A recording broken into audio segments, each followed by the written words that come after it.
2년밖에 안 됐기 때문에 제도 성숙에는 상당한 시간이 걸릴 것이다. 그렇게 생각을 합니다. 앞으로 17대 국회에서 이 문제 가지고 더 기특적으로 노력을 해야 될 과제라고 생각을 합니다. 김종인 후보 발언해 주십시오. 국민연금이 도입되기는 1988년에 전국민 개보험으로 도입됐습니다. 근데 이제 자영자들이 퇴직된 것이 지금 5년 된다고 이렇게 말씀하시는데, 그러면 이 문제는 근본적으로 개선해야 되는 개선 방안이 분명해야 되는데, 여기에서는 점진적으로 보험료율만 상향 조정한다 이렇게 말씀을 했어요. 그럼 이 보험료를 점점 상향 조정하는 데서 문제가 되는 것이 뭐냐 했거든요. 도시 자영자들의 소득 파악이 안 되고 있는 것에 큰 형평성의 문제가 발생하는 겁니다. 그렇기 때문에 소위 그 소득 파악 문제를 갖다가 어떻게 장악하시려고 하는지 이 문제에 대한 분명한 해법이 나오시지 않을 것 같으면 국민연금제도의 근본적인 계획이라고 하는 것이 불가능하기 때문에 말씀드리는데 이 정도에서 좀 알으시는 게 있으시면 말씀해 주십시오. 그 문제에 대해서 전적으로 같이 의견을 같이 합니다. 사실 이게 사실은 이제 소득 평등적으로 순기능이 있는 것이 아니라 오히려 이제 역기능이 있는 것이 아니냐. 이것은 자영업자와 소득이 그대로 노출되는 근로생활자들의 소위 문제 때문입니다. 그것은 앞으로 점진적으로 우리가 이 문제에 대해 접근을 해야 되겠지만 특히 지금 우리가 생각하고 있는 것은 기금 운용위원회 같은 것을 상설하고 특히 이제 국민연금의 사각지대 이것을 없애는 일을 나가야 되는데 문제는 지금 질문하신 바와 같은 문제점들은 앞으로 지속적으로 국민연금기금이 해결해야 될 과제 중의 하나로서 우리가 연구해야 될 부분이라고 생각을 합니다. 네. 이번에는 민주노동당과 자민련이 토론하겠습니다. 주제는 환경보호와 개발정책이 어떻게 조화를 이룰 것인가 하는 점입니다. 민주노동당의 심상정 후보 1분 내로 질문해 주시기 바랍니다. 작년에 부안 핵폐기장 부지선정 문제로 전국이 떠들썩했습니다. 부안 주민의 93%가 유치를 반대해서 일단락됐습니다만 아직까지도 정부는 인정하지 않고 또 새로운 부지 선정에 나서고 있습니다. 더 큰 문제는 2030년까지 핵발전을 2배로 늘리겠다는 겁니다. 지금 전 세계에서 핵발전은 이미 상용산업이 된 지 오래됐고 유럽이나 미국에서도 핵발전을 포기하거나 더 이상 핵발전소를 짓지 않고 있습니다. OECD 국가 중에서 우리나라는 유일하게 핵발전을 늘리고 있습니다. 그래서 우리 자민련에서는 이 핵폐기장 부지 선정 문제와 이 핵발전 문제에 대해서 어떻게 생각하시는지 말씀해 주십시오. 네, 자민련 답변해 주십시오. 지난 부안 사태에 대해서 환경단체들이 지나치게 개입하면서 개입과 정부의 일관성 없는 정책이 오히려 환경정책의 발목을 잡은 측면이 있다. 이렇게 분명히 지적하고 있습니다. 그것이 지난 부안 사태가 보여준 증거입니다. 그 당시에 부안에는 한국의 시민단체 거의 모두가 거기에 집결한 그런 상태였습니다. 환경단체들은 원자력 발전에 반대하면서도 경제성 있는 대안을 제시해보라고 있습니다. 우리나라 전체 전력의 40%를 생산하는 원자력 발전소에서 나오는 폐기물을 친환경적으로 어떠한 방법으로는 친환경적으로 매립하고 관리할 시설을 무작정 반대해서만 안 된다는 저는 생각입니다. 그래서 우리는 그러한 현실성을 감안해서 당분간 우리 전기의 수요와 규모를 잘 조절하는 차원에서 원자력 발전소는 계속 건설해야 한다는 게 저희 한 입장입니다. 심상정 후보 발언해 주십시오. 잘 들었습니다. 핵발전은 워낙에 의견 차이가 크니까 확인하는 정도로 하고요. 요즘 애 키우는 엄마들이 제일 걱정거리가 아토피 피부염입니다. 또 천식 같은 그런 환경 질병인데요. 최근에는 또 세균증후군도 크게 문제가 됐습니다. 이렇게 대기 오염이나 유해 물질에 의한 환경 오염이 우리 애들의 성장에도 엄청난 지장을 미칠 정도로 지금 심각해지고 있습니다. 사태가 이 지경이 되니까 정부에서도 여러 가지 정책을 나열하고는 있습니다. 친환경 사용을 의무한다든지 또 위해 환경물질 규제를 강화한다든지 이렇게 말씀을 하고 계신데 사실상 이 환경물질 업자들이나 건축업자들의 이해를 대변하면서 실질적인 규제가 이루어지지 않고 있습니다. 장관님은 이 문제에 대한 대책이 있으시면 말씀해 주시기 바랍니다. 후보 답변해 주십시오. 압도 피부에 대해서는 저도 할 말이 없습니다. 저희 막내도 그 피부병으로 지금 고생하기 때문에 이건 환경 문제는 우리나라의 안보와 생존에 직결되는 문제입니다.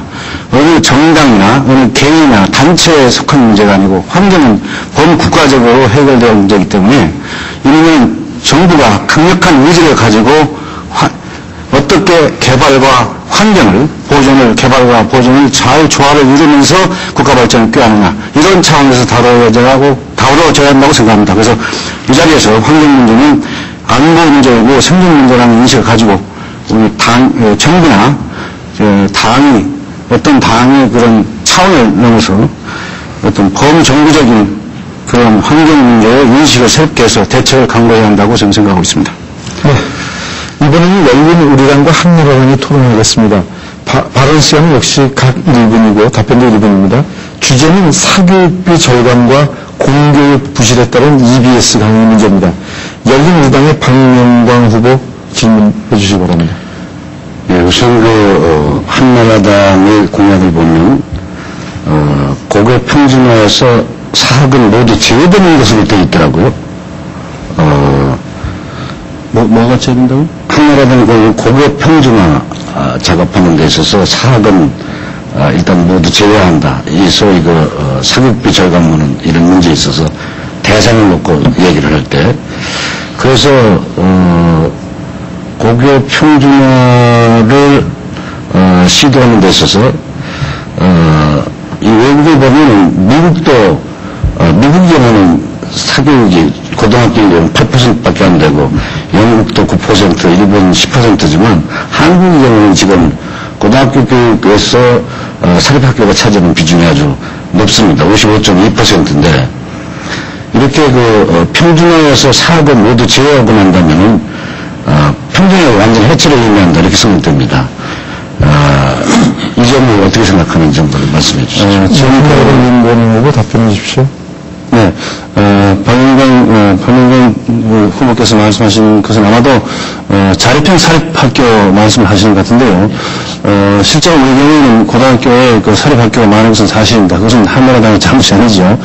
그런데 지금 우리가 얘기하고 있는 자립형 사립학교라는 것은 평준화에서 완전히 제외하는 것이 아니라 사립학교 중에서 재정적으로 자립할 능력이 있는 학교에 대해서는 교과 과정이나 인사나 재정에 관한 자율권을 대폭 확대하는 그런 학교를 만들겠다는 것입니다. 사립학교 중에서도 재정 상황이 좋지 않은 경우에는 자립형 사립을 선택하지 않을 것입니다. 그렇기 때문에 모든 사학을 평준화의 틀에서 제외한다는 것은 저희들의 정책을 잘못 이해하는 것입니다.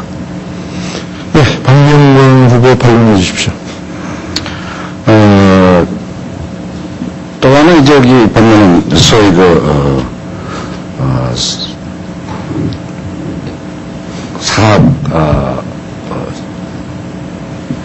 사학의 모든 행정 이거 하는 데 있어서 가장 큰 문제점 중에 하나가 아마도 이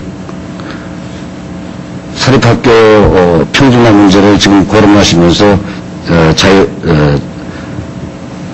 말씀을 하셨는데 이건 제가 생각할 때는 자율학습, 자율학교를 선택하는 데 있어서도 문제는 적지 않아 많이 있다고 생각을 합니다. 그 문제를 윤건희 후보 답변해 주십시오. 시작했습니다. 그 문제를 구체적으로 적시하지 않았기 때문에 열린우리당에서 생각하는 문제가 무엇인지는 제가 알지 못합니다. 그래서 구체적으로 답을 드릴 수가 없고요. 그 대신 우리 한나라당이 추진하고 있는 고교 정책을 간략하게 설명드리겠습니다. 지금 고교 평준화라는 것은 학교 교육에 투입하고 있는 인적 재원을 균등하게 한다는 그런 정책에 입각해 있고 그 결과가 나오는 교육 성과에 대해서는 묻지 않습니다. 예를 들면 수능시험 성적을 학교별로 통계를 내서 그것을 공개하고 학교별 교육 성과를 비교하는 그런 것을 원천적으로 불가능하고 있습니다. 그래서 우리 경우에는 저희 한나라에서는 교육 성과를 공개를 해서 교육 성과가 좋은 학교의 경우는 상을 주고 그렇지 못한 학교에는 재정적인 인력을 지원해줌으로써 성과를 더 높일 수 있는 그런 여건을 만든다 하는 그런 의미에서 평준화 틀을 깨는 것이 아니라 실질적인 평준화를 기한으로서 아무도 학력 때문에 의해서 서민들의 학력이 점점 더 낮아지는 그런 문제가 발생하지 않도록 하는데 역점을 두고 있습니다. 네. 끝으로 4민년과 새천년 민주당이 토론하겠습니다. 주제는 부동산과 조세 정책입니다. 자민련의 유은영 후보 질문하십시오. 부동산 정책은 특히 아파트 가격 안정은 우리 서민 경제와 직결되는 문제이기 때문에 상당히 중요한 문제라고 생각합니다. 민주당이 내놓은 부동산 시장 정책 중에서 저희하고 공감하는 부분은 아파트 분양가를 단계적으로 공개한다. 동감입니다. 그런데 분양가 평가 시스템을 구축하겠다. 구체적으로 분양가를 어떻게 평가 시스템을 구축하겠다는 것인지 그 부분을 하나 질문하고 드리고 싶고요. 또 하나는 지금 처분리 하에서 우리 부동산 시장이 차지하는 막대한 그 전체적인 규모를 감안할 적에 상당히 잠재적 불안 요소가 있다 이렇게 지적하고 있습니다. 그래서 이것이 자칫 우리나라 교시 경제 안정에 저해 요인이 될 수 있다 이런 지적이 지금 있습니다. 그런데 민주당이 내놓은 공약만 시행만 된다면 그런 저해 요인이 해소될 수 있는가 하는 그 부분을 말씀드리고 싶습니다. 네, 새천년 후보의 김종인 후보. 부동산과의 조세 정책 이렇게 얘기를 할 것 같으면은 부동산 투기를 전제로 하기 때문에 조세 정책이라는 말이 따라 붙는 겁니다. 그래서 부동산 투기가 본질적으로 나오지 않기 위해서는 경제 정책이 가장 안정적으로 운영되는 것이 원칙인데 그렇지 못하기 때문에 가끔가다 부동산 투기가 납니다. 그런데 우리가 이 민주당의 조세 정책으로서 부동산 투기를 억제하기 위한 여러 가지 이 조세 정책적인 항목들이 마련되어 있는데 그러한 항목들이라고 하는 것은 부동산 투기를 전제로 했기 때문에 제가 보기에 별로 실효가 없다고 생각합니다. 이 조세 정책 가지고 부동산 투기를 갖다 억제한다고 하는 것이 여태까지 성공한 예도 없었고 그 자체가 상당히 모순을 내보기 때문에 그 문제에 관해서는 제가 지금 말씀드린 대로 아파트 원가 공개를 갖다 이 아파트 건설 원가를 갖다 공개함으로써 이 투기의 요소를 갖다가 사전에 배제하지 않은 이런 메커니즘을 갖다 집어넣는 것이 오히려 더 효과적이 아닌가 이렇게 생각을 합니다. 네, 이은영 후보 발언해 주십시오. 제가 지금 질문드린 것은 그 아파트 분양 원가를 공개하는 데는 저는 공감합니다. 저희 당도 그런 공약을 내놨고요. 단 지금 민주당이 내놓는 것을 보면 분양가 평가 시스템을 마련하겠다 이런 말이 있습니다. 그 분양가 평가 시스템이 뭘 의미하는 것인지 그런 것입니다. 분양가 평가 시스템이라고 하는 것은 최근에 이 서울시가 공개를 했습니다만 아파트 분양 원가를 공개를 했습니다. 그럼 대개 공공부문에서 건설되는 분양가 원가를 갖다가 기준으로 할 것 같으면 대략적으로 민간 부분에서 어떻게 아파트 건설의 경제가 나온다는 것을 추측할 수 있기 때문에 그와 같은 것을 기초로 해서 분양가 원가 시스템을 갖다 구축할 수 있다고 얘기를 하는 겁니다. 네. 이제 토론이 중반전을 넘어서서 이제 중반전을 이제 다가오겠습니다. 이번에는 후보자 간 1대1 토론인데 자유 토론 시간입니다. 그래서 질문자는 답변할 정당을 선택할 수 있습니다. 물론 주제는 민생 경제 문제를 벗어나서는 안 됩니다. 먼저 한나라당부터 시작해 보려고 합니다. 한나라당의 윤건일 후보는 어느 정당이나 어느 후보에게 먼저 묻겠습니다. 저는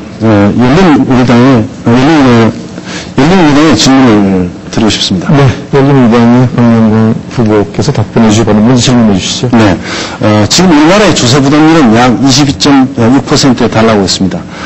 그런데 그 말고도 국민들은 여러 가지 부담금을 내고 있기 때문에 실제 국민의 부담은 주세 부담률보다 현저하게 높습니다. 그런데 지난 8월 15일 날 노무현 대통령은 자주국방을 강조하면서 자주국방을 위해서 국방에 200조 원을 10년에 걸쳐서 투입하겠다고 했습니다. 또한 미군 재배치를 위해서 약 18조 원이 3년에 걸쳐서 들어가게 되었습니다. 이 양자를 합치면 연간 26조 원의 돈이 들어가게 되고 이만 해도 GDP의 약 4%가 됩니다. 금년에 국방 예산은 GDP의 약 2.8%입니다. 여기에다가 자주국방에 들어가는 돈 20조와 미군 재배치에 들어간 비용 합치면 6.8%가 되는데 이것을 어떻게 조달할 것인지 여쭈고 싶습니다. 네, 질문과 답변은 각각 1분씩입니다. 이번에는 박명광 후보 답변해 주시기 바랍니다. 지금 점진적으로 우리가 GDP 대비 4%까지 국방비가 늘어날 가능성이 있습니다. 왜냐하면 잘 아시다시피 자주국방 10년 계획에 많은 예산이 투입될 것이고, 또 이건 우리가 선택한 것이 아닙니다. 미군 재배치 문제도 미군과 같이 협의해서 결국은 양자 합의하에 움직이는 것이기 때문에 이것은 국방과 이게 직결되어 있는 문제입니다.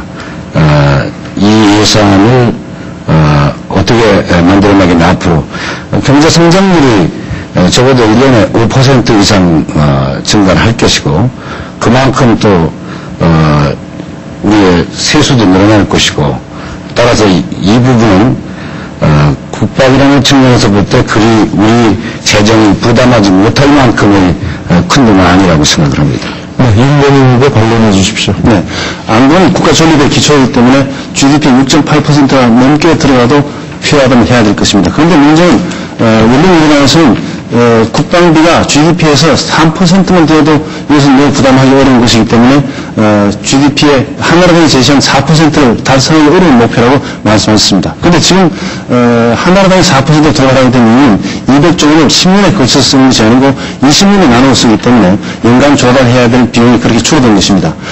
다시 말해서 연맹우리당에서는 한나라당이 연간 4%의 국방비를 지출하겠다는 것에 대해서는 불가능한 이유라고 비판하면서 스스로 제시한 안에는 6.8%를 지출해야 되는 그런 모순을 안고 있습니다. 이러한 그 계산이 제대로 이루어지고 있지 않다는 얘기는 연맹우리당과 노무현 정부의 자주국방 논의가 재정에 의해서 뒷받침되지 않은 감상적인 자주국방 논의 아닌가 하는 의문이 있는데 이것에 대해서 해명해 주시면 좋겠습니다. 네, 박명광 후보 답변해 주십시오.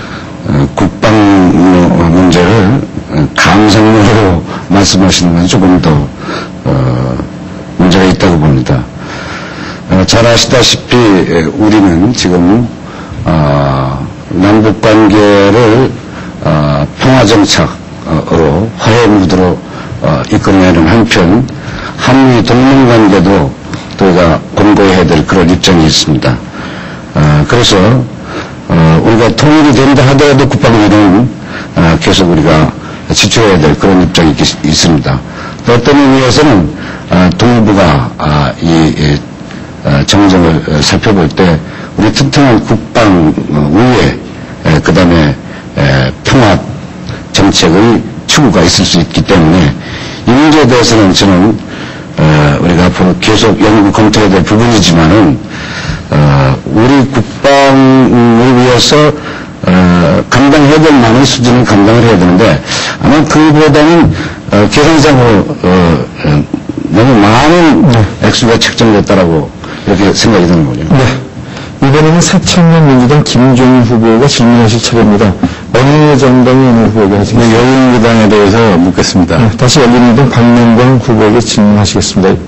이건 부동산 투기와 직결된 상황이기 때문에 행정수도 이전 문제에 대해서 묻겠습니다. 지난 대통령 선거 중반에 노무현 후보께서 행정수도 이전을 충청권으로 하겠다고 약속을 했고 그 과정에서 1년 내에 대통령 취임 1년 내에 행정수도 입지를 갖다가 확정 발표하겠다고 그렇게 얘기를 했습니다. 그런데 그와 같은 발표가 아직도 이루어지지 않고 있고 이번에 총선 끝나고 다시는 이 행정수도 이전을 갖다가 충청권 이전을 갖다 내세우고 있습니다. 그런데 왜 여태까지 이 입지를 갖다가 확정 발표를 하지 않고 이 충청도에서 생활하시는 분들에게 기대심리를 북돋워가지고서 투표 효과를 보려고 그런지 모르겠습니다만은 이 행정수도 이전 문제에 이 입지 선정을 갖다 안 하면서 계속해서 끌어가는 이유가 무엇인지에 대해서 답변을 해 주시기 바랍니다. 네, 열린민주당 박명광 후보 답변해 주십시오. 행정수도 이전 문제를 지나치게 정치적으로 해석해서는 안 된다고 봅니다. 국토의 균형 발전, 위해서 일찍이 우리가 행정수도 이전을 작년 대선 공약으로 내놨고 행정수도 이전이라는 것이 그렇게 간단한 문제는 아닙니다. 이미 발표하기로 금년 하반기에 입지를 발표를 하기로 했습니다. 그러니까 이것은 신중한 가운데서 진행되는 행정적 절차일 뿐이지 이것이 지나치게 정치적 고려를 해서 이 문제가 처리되고 있지는 않다라는 말씀을 좀 드리고 싶습니다. 김종인 후보 정치적 고려를 안 한다고 요즘은 실질적으로 나타나기에는 정치적인 모양이 굉장히 짙은 것 같습니다. 이 만일 행정수도 의정이라고 하는 것이 경제적으로나 여러 가지 측면을 볼 것 같으면 굉장히 너무 과도한 생각을 하지 않았나 하는 것이 입장인데, 지금 균형발전을 하기 위해서 행정수도를 이루어진다 할 것 같으면 충청권에 갔다가 또 다른 지역 균형발전을 위해 수도를 또 옮겨야 된다는 논리가 성립이 되는데, 저는 이것이 우리나라의 경제 문제에서도 아주 직결된 상황이라고 봐요. 수도권에 지금 지방에서 사는 인구의 수가 대한민국 국민의 반을 갖다가 차지하고 있는데 여기에서 이동되는 재산 상에서의 변동량이 굉장히 큽니다. 이런 점을 다 고려를 하시는 건지 이에 대해서 좀 답변해 주십시오. 박명광 후보 답변해 주십시오. 충분히 고려하고 이 일을 추진하고 있습니다. 우리가 어떤 프로젝트를 추진할 때는 코스트와 베네핏을 충분히 고려를 하게 되죠. 사회에 이게 과밀되어 있습니다. 환경 문제, 교통 문제, 주거 문제, 여기서 발생하는 경제적 비용이 신행정 수도로 이전하는 것보다 훨씬 크다고 저는 보고 있습니다. 그렇기 때문에 신행정 수도 이전은 경제적으로나 정치적으로나 또 행정적으로나 이게 타당하다고 생각됐기 때문에 그때 추진하는 것이고 이것은 경제적 효율이 극대화될 수 있는 방향으로 앞으로도 계속 검토되어야 된다고 생각을 합니다. 네, 이번에는 민주노동당 심상정 후보가 질문하실 차례입니다. 어느 정당이 어느 후보에게 질문하시겠습니까? 오늘 열린우리당이 집권여당의 프리미엄이 톡톡히 누리시는 것 같습니다. 저도 열린우리당에 질문을 드리겠습니다. 네. 우선 먼저 비정규직 문제 질문 드리겠는데요. 노무현 대통령이 많은 국민의 지지를 받았던 공약 중에 하나가 비정규직 차별 해소에 관한 문제입니다. 그런데 지난 1년 동안 이 비정규직 문제가 해결되기는커녕 오히려 더 확대 조정되었습니다. 이른바 노사관계 로드맵이라고 하는 데서 우리 비정규직 해소를 위해서 저희가 파견법 철폐를 주장하고 있는데 오히려 정부에서는 파견업종을 전업종으로 확대하겠다는 방안을 내놓고 있습니다. 또 최근에 일자리 창출 방안과 관련해서도 주로 비정규직 확대 방안으로 연결되어 있습니다.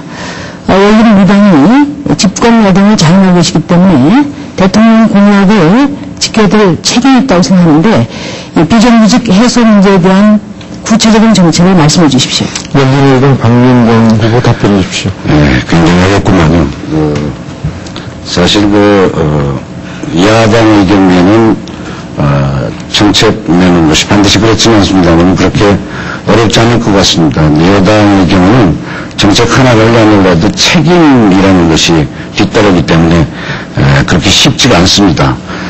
특히 법률 검토 또 행정적인 검토 특히 재원 문제 이런 것들을 고려해야 되는데 비정규직 차별이 존재한다는 것 이거 슬픈 일이고 하루속히 이것이 해소되어야 합니다.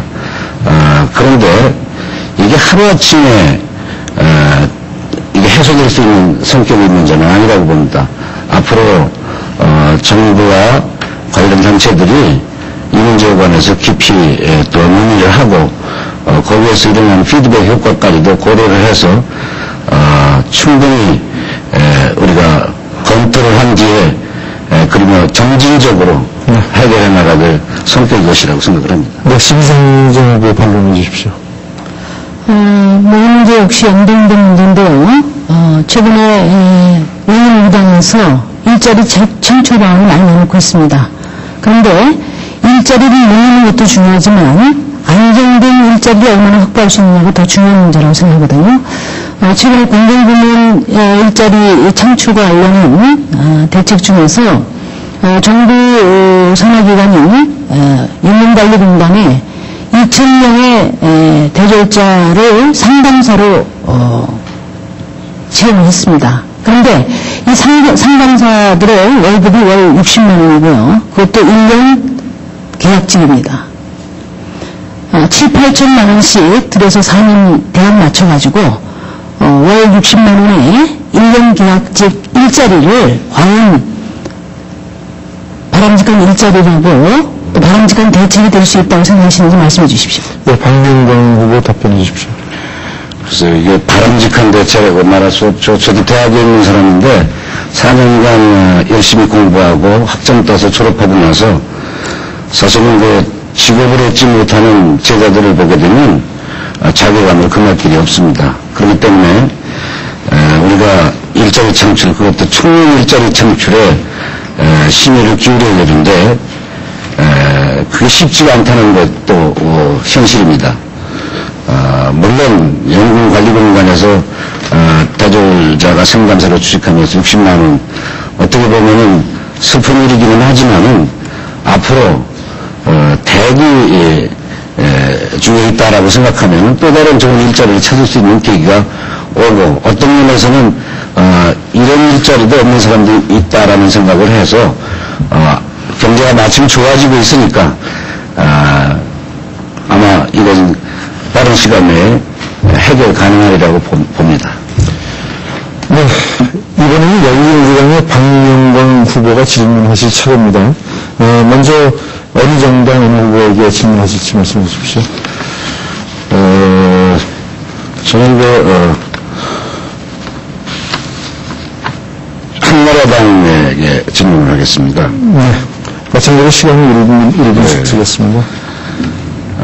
한나라당의 신용불량자 해결 공약을 보게 되면 그중에 그 정부 출연금, 사회기부금, 모금 캠페인 뭐 그런 것들을 통해 가지고 신용불량자 구제기금을 조성한다라고 되어 있더군요. 그 다음에 그걸 통해서 개인신용불량 매입전을 위해서 개인자산관리공사를 설립할 것을 제안을 또 하셨습니다. 이게는 채무자의 도덕적 해이를 유발하는 것은 아닌가. 성실하게 빚을 갚아오고자 하는 성실한 채무자와의 형평 문제가 제기될 수 있다고 보는데 이 점에 대해서 어떻게 생각하시는지요? 네, 사실은 그 똑같은 질문을 제가 아까 드렸는데요. 도덕적인 해이라는 것은 빚을 갚지 않는 것이 이익이 되는 제도를 만들어줄 때 발생하는 것입니다. 다시 말해서 신용불량자의 경우에 도덕적 해이가 발생하는 것은 터무니없이 유리한 조건으로 원금을 삭감해 준다든지 혹은 시장 이자율로 하는 비교가 안 될 정도로 유리한 이익 조건을 만들어 준다든지 하는 경우에 도덕적 해이가 발생할 수 있는 것입니다.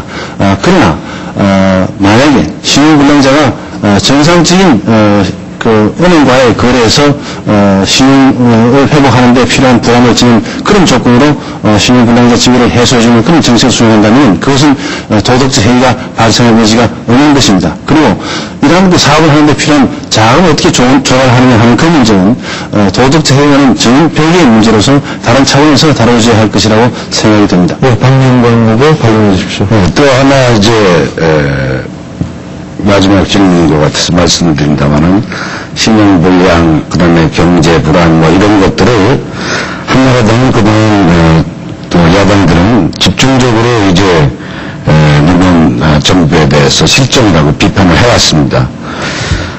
그런데 거대 야당인 한나라당은 지난 2년간 뭐 했는가? 국회를 지배하면서 과연 한나라당이 한 일이 뭔가를 우리가 묻지 않을 수가 없습니다. 국정의 파트너로서 과연 국정 현안을 챙기는데 정말 노력을 해왔는가. 특히 실업 문제를 해결하기 위해서, 신용불량 문제를 해결하기 위해서 노력해 왔는가.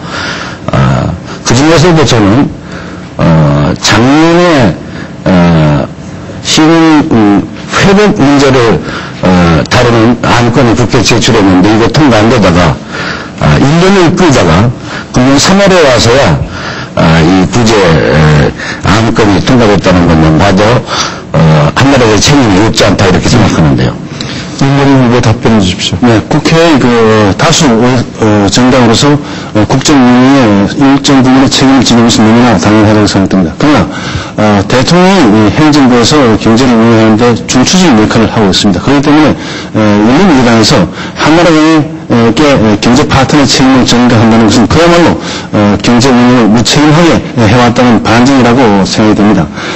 노무현 대통령 얼마 전에 경제 정책의 효과는 3년 내지 5년 전에 나타나는 것이기 때문에 비록 현재 경제 파탄이 현실임에도 불구하고 그런 파탄에 대한 책임을 지지 않겠다고 했습니다. 그러나 그것은 선생님께서는 대학에서 경제학을 가르치시니까 잘 아시겠지만 말이 되지 않는 것입니다. 그런 논리로 계속 남에게 책임을 지고 예를 들면 과거 정권에 책임을 지고 또는 야당에게 책임을 지고 하는 방식이라면 열린민주당과 노무현 정부가 앞으로 우리 경제를 4년 동안 끌어간다면 아마도 우리 경제는 회복 불능의 경제에 빠져들고 말 것입니다. 그것이 매우 걱정이 됩니다. 네, 이번에는 장인영 유은영 후보가 질문을 하실 차례입니다. 먼저 어느 정도 어느 후보에게 하실지 말씀해 주십시오. 열린민주당에 죄송합니다. 어차피 정신적 여당이고 정치 여당이니까 좀 묻겠습니다. 네. 저희 장인영은 누가 뭐래도 충청도를 대표하는 정당입니다. 그래서 신행정 수도의 충청권이제는 반드시 저희들이 추진하겠습니다. 그런데 문제는 노무현 대통령이 얼마 전에 이런 말씀을 하셨습니다. 통일 이후 수도는 판문점이나 개성이 적합하다. 또 그건 지금 그때 당시 총리죠. 총리께서는 국회 답변에서 통일 후 수도는 서울이 적합하다. 이런 말씀을 또 하셨어요. 그러면 대통령과 국무총리가 서로 다른 의견을 가지고 있고 그렇다면 과연 현 정부가 노무현 대통령께서 신행정 수도 충청권 이전의 의지를 과연 가지고 있는지 의구심을 가지지 않을 수 없습니다. 이에 대해서 답변을 해주기 바랍니다. 네. 후보. 저는 지금 우리가 신행정 수도를 얘기할 때 심지어는 천도론까지 나옵니다만은 이게 이제 국토의 균형 발전 또 수도 서울의 과밀화 현상 여러 가지를 고려해서 행정 수도를 좀 이전하자 해서 지금 충청권을 이전하는 것은 확실하다고 봅니다. 그런데 아시다시피 그렇다고 그래가지고 서울에게 큰 영향을 주는 건 아닙니다. 우리가 다른 나라를 봐도 미국을 봐도 워싱턴 DC 행정 수도입니다. 그리고 경제는 뉴욕, LA, 시카고 이런 것들이 훨씬 크지 않습니까? 그러니까 신행정 수도의 개념을 지나치게 천도까지로 확대할 필요는 없다고 생각합니다. 그래서 문자 그대로 행정 수도 이전이다. 그것은 반드시 지켜지리라고 보고 있습니다. 네, 유은영 후보 관련해 주십시오. 그러면 이 부분에 대해서는 어떻게 생각하십니까? 노무현 대통령께서는 시민혁명이라고 말씀하시면서 신행정 수도 충청권 이전을 세대 교체, 소위 신구 세대 교체를 말씀하셨는데 그 부분은 어떻게 생각하십니까? 네. 박명호 후보. 신구 세대 교체요? 노무현 대통령께서 얼마 전에 대전에 가셔서 소위 3개 법안을 공포하시면서 천도 말씀을 하셨습니다. 그러면서 세대 교체, 소위 지배교육과 피지배교육 간의 교체를 하기 위해서 천도를 한다. 이런 말씀을 하셨단 말입니다. 그에 대해서 어떻게 생각하시냐는 말입니다. 그것은 잘못 이해를 하시는 것 아닌가 하는 생각이 듭니다. 신세력, 구세력이라는 말을 씁니다. 저도 씁니다. 구세력 있죠. 찻대기 정당, 또 부정부패 연루된 정당, 구시대 정당, 이런 세력들 대체적으로 우리는 구세력이라고 말할 수 있을 겁니다. 이런 세력들이 지배하였던 시대가 이제는 물러가고 새로운 세력들, 다시 말하면 개혁적인 세력, 전문가 집단, 물론 거기에는 건전한 보수도 들어가 있습니다만 이것은 영역을 기준으로 삼는 것이 아니라 가치와 개념을 기준으로 삼는 것이라고 생각합니다. 그래서 이걸 지나치게 세력 구분으로 보지 말고, 계급 구분으로 보지 말고, 광범위한 세력으로 보는 게 좋을 것 같습니다. 네, 후보자가 1대1 자유토론 다 마쳤습니다. 그런데 후보자들께서 굉장히 시간을 엄격하게 지켜주시고 또 빨리 답변해 주신 경우가 있어서 시간이 조금 여유가 있어서 저희가 준비한 질문을 또 드리겠습니다. 그래서 각 당에 한 분씩 질문을 드리는데 사회자의 질문을 포함해서 1분 이내에 답변을 해 주시기 바랍니다. 먼저 한나라당 윤석열 후보부터 먼저 묻겠습니다. 탄핵 정국 이후에 한나라당의 지지율 하락을 경제정책 등 정책을 통해서 국민을 설득하기보다는 박근혜 대표 취임 이후에 지역 기반이나 보수층의 감성을 자극해서 지지율 상승을 노리고 있다는 지적이 있습니다. 여기에 대해서 어떻게 생각하십니까? 그것은 새로 태어난 한나라당이 과연 어떠한 정책 활동을 하고 있는가에 대한 이해가 좀 부족해서 그렇다고 생각됩니다. 물론 우리 박근혜 대표가 굉장히 국민들의 지지를 많이 받고 있고 그렇게 해서 한나라당의 분위기가 상당히 좋아졌습니다. 그러나 한나라당이 박근혜 대표의 인기에는 의존하는 것이 아니라 매우 맹렬한 정책 개발 활동을 하고 있습니다. 지금까지 한나라당은 교육 인적 자원 부분에서 지난 4월부터 2개의 공약을 발표했고, 서민주거 안정, 사회복리 인상, 일자리 만들기, 노인복지, 재정세제개혁, 한반도 평화정책과 남북 공동발전 방안 등 무려 8개의 정책을 지난 4월부터 발표했습니다. 네. 다음은 새천년민주당 김종인 후보께 묻겠습니다.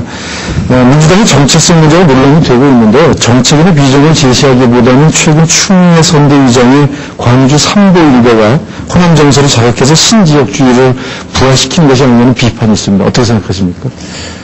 추미애 위원장의 광주에서 3보 일배는 신지역주의를 갖다가 부활하려고 하는 이런 생각이거든요. 지금 민주당의 현재 형편이 너무나 몰리고 있는 상황에 놓여 있기 때문에 원래 뿌리를 찾아서 거기에서 좀 여론을 좀 환기시켜보자 하는 이런 뜻이지, 그게 추미애 위원장 스스로도 호남 사람이 아니고 경북 사람인데 거기에서 본인이 무슨 지역주의를 갖다가 부르짖기 위해서 그러한 짓을 했다고는 저는 생각하지 않습니다. 네. 다음은 민주노동당 심성정 후보께 묻겠습니다. 탄핵 정국으로 각 당이 심각하게 감정적인 대립을 했는데 치달을 때 민주노동당은 정책 정당이라는 입장을 강조해서 지지를 이끌어내고 있는 것 같은데요. 정책의 실효성에 대해서는 문제가 많다는 평가가 있습니다. 이런 주장에 대해서 어떻게 생각하십니까? 기존 부패 보수정당 체제에서는 실현 불가능한 거 맞습니다. 왜냐하면 서민을 위해서 써야 될 돈을 부정비자금으로 사용하고 또 그 돈 받은 대가로 부자들 세금 감면해주고 재벌들 특히 줬던 거 아닙니까? 저희 정책이 비현실적이었던 것은 민주노동당의 의석이 없기 때문에 그렇습니다. 앞으로 민주노동당의 의석이 확대되는 만큼 저희 민주노동당 정책은 그 실효성을 확대해 나갈 것입니다. 네, 다음은 열린우리당 박민권 후보에게 묻겠습니다. 탄핵 심판 등 탄핵 정국의 국민 정서를 이용해서 다수당이 되려는 것은 오히려 여당으로서 정책을 통한 국정 운영의 비전을 제시하지 못하고 오히려 개혁 독주를 하게 될 우려가 많다는 평가가 있습니다. 어떻게 보십니까? 탄핵을 누가 만들었나요? 탄핵은 우리가 일부러 만든 것이 아니라 야3당 연합군이 만들어낸 겁니다. 그런 이벤트적 정치 행사라고 현상이라고 볼 수 있는데 그걸로 인해서 국민들로부터 심판을 받는다면 당연히 받아야죠. 저는 이와 같이 이번 4.15 총선에서 국민들이 분명히 야3당이 선택한 정치적 행위에 대한 심판이 있으리라고 확신합니다. 네, 다음은 자민련 이은영 후보께 묻겠습니다. 한나라당과 열린우리당 등이 치열하게 선거전을 치르고 있는 가운데 자민련은 보수층과 지역의 정서에 힘입어서 양비론적인 입장에서 반사이익을 누린다라는 평가가 있습니다. 어떻게 생각하십니까? 반사이익을 누린다에 대해서는 좀 동의치 않고 있습니다. 저희는 이 나라 정통 보수 정당입니다. 그렇기 때문에 저희 당만큼만큼 정체성이 분명한 정당은 없다고 봅니다. 저는 그래서 물론 저희 당이 충청 기반을 둔다는 건 좀 부인하지 않습니다. 그건 부인할 수도 없고 동의해서도 안 됩니다. 그거에 대해서는 동의할 수 없습니다. 다만 저는 분명한 이념적, 정책적 정체성을 가지고 국민의 심판을 받고자 하고 지금 받을 각오입니다. 그리고 저 목표는 욕심 부리지 않고 교섭단체 구성이 저희 목표입니다. 네. 이제 후보자들 간의 정책 토론과 그다음에 사회자의 의원 질문도 모두 마쳤습니다. 이제 시간이 각 당 후보들에게 마무리 발언하는 시간을 갖도록 하겠습니다. 시간은 역시 1분씩만 드리겠습니다. 먼저 한나라당의 윤건우 후보께서 마무리 발언해 주시겠습니다. 네. 노무현 정권의 1년간 경제 운영 결과는 경제 파탄입니다. 민생 경제는 지금도 빠른 속도로 무너져 내리고 있습니다. 이러한 상황이 방치되는 우리 경제는 회복 불능 상태로 빠져들게 될 것입니다. 민생 회복을 위해서는 이태백, 3.8선, 4.5정 등으로 희화되고 있는 일자리 문제를 해결하는 것이 시급합니다. 그러나 경제 파탄의 책임을 회피하는 정권의 경제를 이름한다면 문제 해결은 기대하기 어려울 것입니다. 한나라당은 과거의 허물을 철저하게 반성하고 있습니다. 그리고 소신있고 유능한 전문가들을 대거 영입하여 정책 정당으로 새롭게 태어나고 있습니다. 국민 여러분, 민생 경제 회복과 나라 발전을 기하는 것이 무엇보다도 절실합니다. 한나라당께 최소한 열린우리당의 독주를 견제하고 실정을 사전에 방지할 수 있는 힘을 실어주시기를 간곡하게 부탁드립니다. 대단히 감사합니다. 네, 이번에는 새천년 민주당의 김종인 후보 마무리 발언해 주시기 바랍니다. 존경하는 국민 여러분, 제가 모두에 말씀드린 것처럼 이번 총선은 지난 1년간 노무현 정부의 정책에 대한 심판이 되어야 할 것 같습니다. 이 과정에서 우리는 경제적으로 굉장히 어려운 여건에 지금 봉착해 있습니다. 만에 하나 열린우리당이 집권당이 열린우리당이 여러분들의 표의 다수 의석을 갖다가 확보할 경우 이것은 바로 지난 1년간의 노무현 정부에 있어서의 정책을 그대로 시행하는 결과를 가져오기 때문에 우리 경제의 앞날은 더욱더 험난하다고 생각을 합니다. 이 점을 잘 참작하셔서 돌아오는 15일 총선에서 여러분들이 귀중한 한 표를 나라의 장래를 위한 생각 속에서 냉정하게 행사해 주시기 바랍니다. 감사합니다. 네, 이번에는 민주노동당의 심상정 후보 마무리 발언해 주시겠습니다. 국민 여러분, 오늘 토론에서도 확인되었습니다. 다 민생을 챙기자고 하고 경제를 살리자고 하지만 정책 방안이 확연히 다릅니다. 민생 복지를 이야기하면서 이를 실행할 재원조달 방안은 제시되지 않고 있습니다. 경제 살리자고 하면서 재벌들 세금 깎아주다고 합니다. 우리나라에서 노동자 묻는 서민을 대변할 정당이 어느 정당인지 분명해졌습니다. 소수의 행복이 아니라 다수의 행복, 남을 짓밟음으로써 얻는 행복이 아니라 함께 나눔으로써 얻는 행복. 이제 이것은 꿈이 아닙니다. 우리 민주노동당이 국민과 함께 추구해갈 우리의 미래입니다. 4월 15일 총선에서 정당기호 12번 민주노동당을 찍어주십시오. 그러면 1년 12달 서민과 함께하는 정치가 힘차게 시작될 것입니다. 네, 열린우리당 박민광 후보 마무리 발언해 주십시오. 집권 1년 만에 그것도 대통령을 탄핵해놓고 경제정책의 결과를 심판하겠다고 나서는 나라는 이 세상에 없을 것입니다. 이것이 구태정치, 정쟁정치의 전형입니다. 그렇기 때문에 영국의 경제전문지 이코노미스트는 지난 3월 20일 한국 국회에서 대통령 탄핵의 각오를 보고 무모한 국회가 한국의 운명을 법정에 던졌다라고 보도했습니다. 야당이 주장하는 탄핵의 사유는 리디큘러스하다고 그랬습니다. 아주 웃긴다고 그랬습니다. 4월 15일은 국회를 독과점했던 구정치와의 단절을 선언하는 역사적 심판의 날입니다. 이번 총선은 부패 차떼기 경제 대 깨끗한 선진경제, 달목잡기 경제 대 희망을 주는 경제의 대결입니다. 열린우리당은 모두가 자세는 선진국을 건설하는데 온 힘을 기울일 것입니다. 국민 여러분, 열린우리당의 힘을 모아주십시오. 고맙습니다. 네, 끝으로 자민련 이은영 후보 마무리 발언해 주십시오. 국민 여러분들이 잘 아시다시피 저 자민련 분명한 정체성을 가진 아주 건전하고 생산적인 정통 보수정당입니다. 경제, 사회, 정치, 안보 모든 분야에서 흔들리는 이 나라를 바로잡는 데 최선을 다하겠습니다. 그리고 진정 국민이 무엇을 원하는지 가슴으로 느끼고 피부로 느끼면서 냉정한 머리로 여러분들의 심판을 기다리겠습니다. 기업과 개인이 자율과 창의력을 최대한 발휘할 수 있는 그런 사회를 만들겠습니다. 갈등을 해소하고 어떤 생명과 국민의 생명과 재산을 보호하는 데 최선을 다하겠습니다. 그리고 소외 계층과 여성의 어려움을 최소화하는 데 모든 당력을 모으겠습니다. 국민 여러분들의 냉철한 판단과 지지를 부탁드립니다. 기호 4번 장인입니다. 네. 이상으로 중앙선거방송 토론위원회가 마련한 17대 총선 정당정책 토론회 첫 번째 경제 및 민생 문제 토론을 모두 마쳤습니다.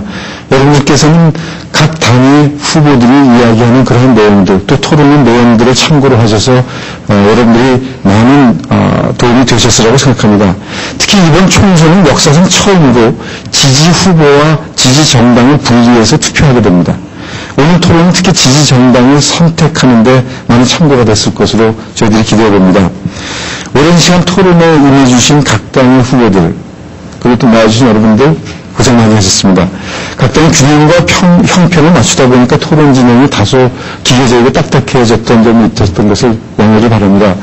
17대 총선 정당정책 토론의 두 번째 순서는 정치 문제를 주제로 해서 13일에 있을 예정입니다. 국민 여러분들의 많은 관심과 성원을 부탁드립니다. 지금까지 토론을 지켜봐 주신 시청자 여러분, 국민 여러분 감사합니다. 이상으로 모든 순서를 마치겠습니다. 13일에 다시 뵙겠습니다. 감사합니다.